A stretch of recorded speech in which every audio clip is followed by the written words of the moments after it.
yang itu kita mau nggak mau harus mengikutinya. Ketika kita udah bisa mengikutinya, maka dan kebetulan waktu itu belajar bareng-bareng dengan teman saya, tidak ada partner ya, jalani dulu sendiri nggak apa-apa. Menciptakan kesempatan ketika sedang sulit, ya ini bukan sesuatu yang mustahil ya, ini sesuatu yang teman-teman bisa lakukan ya. Jadi gini, misalkan nih Anda sedang mengalami kesulitan atau mungkin teman-teman juga sedang mengalami kesusahan, entah soal finansial atau berbagai macam permasalahan yang sedang dihadapi. Ya kebanyakan sih finansial ya atau keuangan ya. Bagaimana sih menciptakan itu semua? Terus ya mungkin ada rasa-rasa teman-teman ini pengen menyerah, pengen berhenti, dan teman-teman pengen ya pokoknya udah nggak mau menjalani lagi. Apalagi ada yang berpikiran yang aneh-aneh ya, mungkin berbuat sesuatu yang itu melanggar atau berbuat hal yang itu tidak layak untuk dilakukan, dan ya pokoknya hal-hal yang negatif ya. Karena apa? Anda kondisinya sedang kepepet. Padahal kalau Anda tahu motivasi terbesar di dalam dunia ini adalah ketika kondisi kita kepepet. Jadi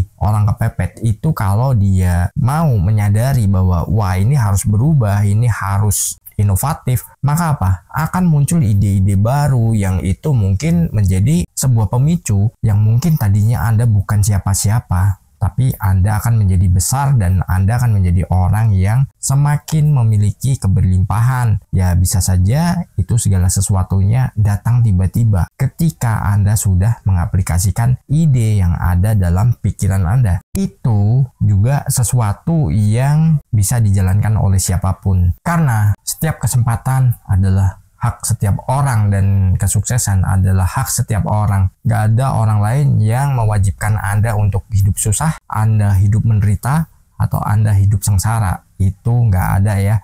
Semua tergantung pada diri Anda. Dan kita langsung mulai di poin pertama. Jangan menyerah. Jangan pernah kita menyerah pada keterbatasan. Anda memiliki sesuatu yang itu bisa Anda karyakan ya, Anda harus aplikasikan. Atau ketika Anda pengen menjalankan sesuatu, namun Anda tidak memiliki alat yang itu ya bisa dibilang jauh dari proper. Namun ketika Anda menyerah, Anda tidak akan pernah memulainya sama sekali. Ada sebuah pepatah, untuk kita berjalan 1000 mil, itu dimulai dari langkah pertama. Ya ini kita harus memulainya dan kita nggak boleh menyerah pada keterbatasan kita. Kita tidak boleh menyerah dalam kondisi yang mungkin Anda rasa sedang kekurangan, Anda merasa berat, dan Anda mau menjalani segala sesuatunya ini kepikirannya, wah bisa nggak, atau wah ini kayaknya nggak mungkin. Jadi Anda udah pesimis dulu. Nah itu harus dihindari ya. Jangan kita larut dalam permasalahan itu, namun kita harus jalan dan kita harus memulai segala sesuatunya saat ini juga. Mungkin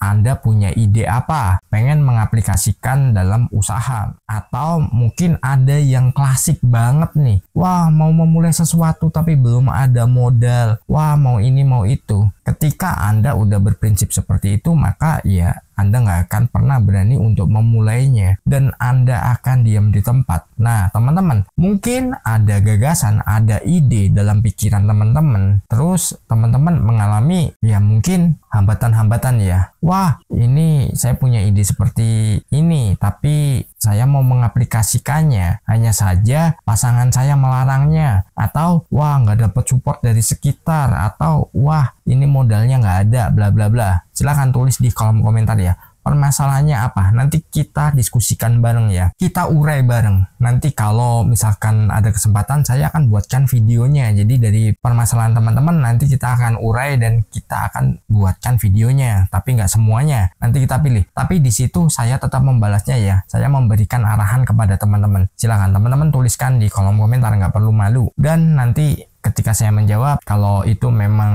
masih kurang, nah kita buatkan videonya, jadi biar sama-sama diskusi. Dan mungkin ke depan saya akan membuat segmen khusus di channel ini, itu sesuatu yang berbeda dan itu yang jelas bisa menginspirasi teman-teman ya. Tapi sabar aja karena prosesnya masih panjang ya. Saya harus mempersiapkan segala sesuatunya biar nanti bisa mendapatkan manfaat yang bisa saya bagikan kepada teman-teman semua. Kita lanjut di poin kedua, tetap konsisten. Nah bagi teman-teman yang mungkin menjalani sebuah pekerjaan, atau teman-teman menjalani sebuah usaha, ataupun teman-teman menjalani sesuatu yang itu saat ini sedang sedang menurun atau down, atau ya bisa disebut ya fasenya baru kurang baik. Tetap aja konsisten di situ, teman-teman olah ya, mungkin ide-ide baru, teman-teman bisa cari referensi dan teman-teman nanti kembangkan lagi. Jangan takut untuk memulai, yang jelas itu aja. Punya ide, gagasan, aplikasikan. Udah, ketika teman-teman nanti nggak konsisten lagi, maka ya kesempatan diambil orang lain. Karena dengan kita konsisten, kita akan belajar di situ. Ya mungkin saat ini hasilnya masih minim, atau teman-teman baru nggak mendapatkan hasil dari apa yang teman-teman kerjakan.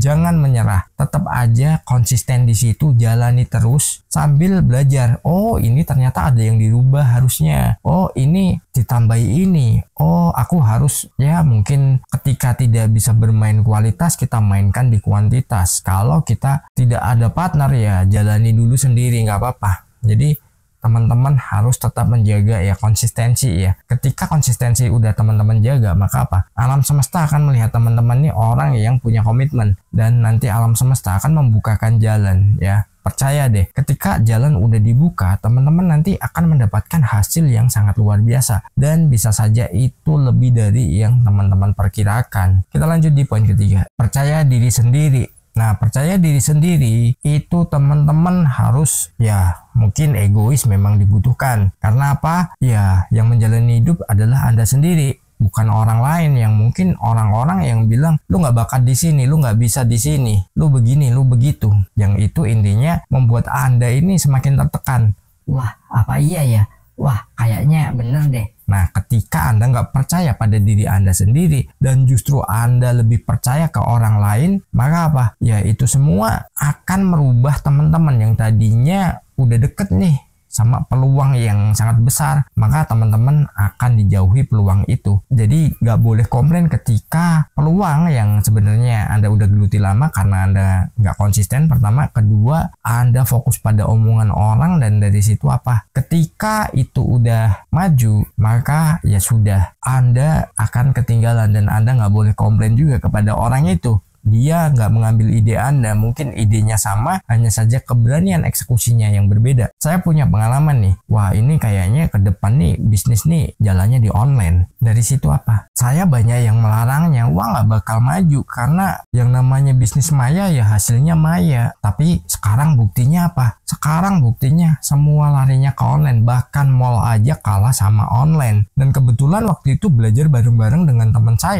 saya konsisten, sayanya enggak ya, karena ada hasutan-hasutan yang bahwa kita bisnis itu harus berbentuk fisik dan lain sebagainya yang bisa terlihat. Teman saya waktu itu udah memiliki hasil yang sangat luar biasa, sedangkan saya nggak fokus lagi di situ, dan akhirnya apa? Saya tertinggal. Nah, meskipun tertinggal itu bukan berarti apa? Kita terlambat. Saya akhirnya apa? Ya belajar lagi, dan saya geluti lagi. Dari situ apa? Ilmunya juga semakin banyak, karena yang namanya bisnis atau kehidupan lah, itu setiap tahun itu pasti ada fase-fase yang mengalami perubahan. Yang itu kita mau nggak mau harus mengikutinya. Ketika kita udah bisa mengikutinya, maka kita tidak akan pernah tertelan yang namanya perkembangan zaman. Apalagi di dunia digital, kita nggak bisa melawannya lagi. Perkembangannya sangat maju sekali. Jadi teman-teman jangan berpikiran, wah usiaku udah segini, wah aku gaptek dan lain sebagainya. Gak ada alasan-alasan itu. Yang ada apa? Anda belum belajar. Silakan belajar. Sekarang medianya untuk belajar banyak banget ya. Kita lanjut di poin keempat. Tadi kita udah belajar berbagai macam hal ya. Dan sekarang kita fokus pada yang namanya self-talk. Jadi ini udah masuk ke ranah spiritual ya. Ingat, spiritual bukan mistis, bukan sebuah religi juga. Jadi spiritual adalah kontak kita dengan sang pencipta. Nah, kita lakukan self-talk. Jadi kita mungkin diskusi dalam diri kita sendiri bagaimana. Nah, nanti ikuti aja arahannya. Saya harus bagaimana, saya harus memulainya kapan, dan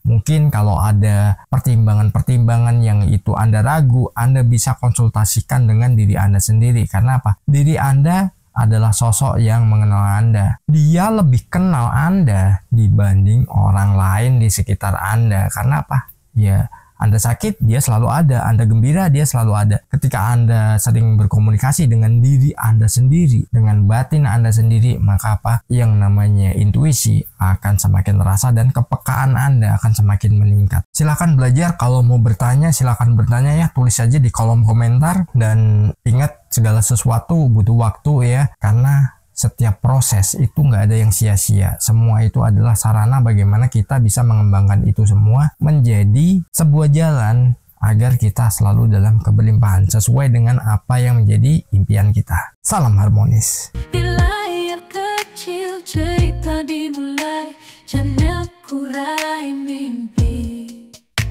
berisi inspirasi, bicara tentang mimpi yang tak pernah usai. Law of attraction, kunci meraih